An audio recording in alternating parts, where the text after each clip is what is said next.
Nah, masing-masing kondisi atau potensi di wilayah atau ruang tersebut pasti berbeda. Nah, untuk mempelajari itu, kita akan harus mengetahui seperti tujuan pembelajaran kita yang pertama, kamu harus bisa menjelaskan pengertian konsep ruang tersebut, ya. Di mana pengertian ruang adalah tempat di permukaan bumi, baik secara keseluruhan maupun hanya sebagian yang digunakan oleh makhluk hidup untuk tinggal.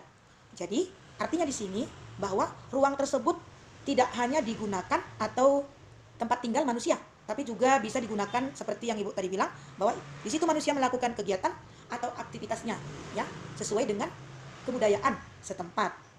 Jadi ruang ini tidak hanya terbatas pada permukaan bumi yang bisa, ya, yang bisa hanya sebatas bersentuhan. Contohnya yaitu ruang lapisan atmosfer, itu juga merupakan sebuah ruang. Atau yang ada di atas permukaan bumi, ya, atau yang ada di atas permukaan bumi, laut, sungai, dan danau.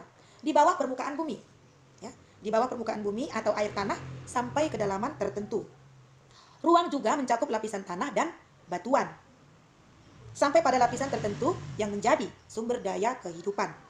Berbagai organisme atau makhluk hidup merupakan bagian dari ruang. Nah, dengan demikian, batas ruang dapat diartikan sebagai tempat dan unsur-unsur lainnya yang mempengaruhi kehidupan di permukaan bumi.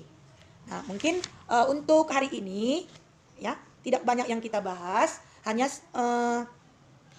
yang kamu pahami dulu yaitu mengenai pengertian konsep ruang tadi. Nah, yang kedua yaitu pengertian interaksi antar ruang. Jadi interaksi itu apa? Jadi kamu harus tahu apa itu interaksi. Jadi bisa dikatakan interaksi merupakan proses yang sifatnya timbal balik dan mempunyai pengaruh terhadap tingkah laku, baik melalui kontak langsung atau tidak langsung.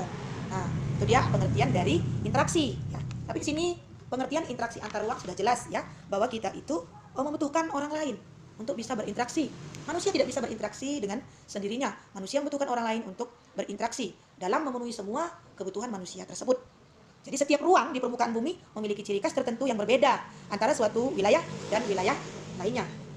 Nah, karakteristik yang menciptakan keterkaitan antar ruang di permukaan bumi, terlebih di Indonesia yang memiliki karakteristik tersendiri yang berbeda dengan negara lain atau wilayah lain. Nah, jadi untuk mengetahui, ya, untuk mengetahui konsep mengenai interaksi antar ruang tersebut, jadi kamu bisa bandingkan bahwa kamu yang tinggal di daerah Tiga Johar dengan kawan kamu yang tinggal di daerah perkotaan.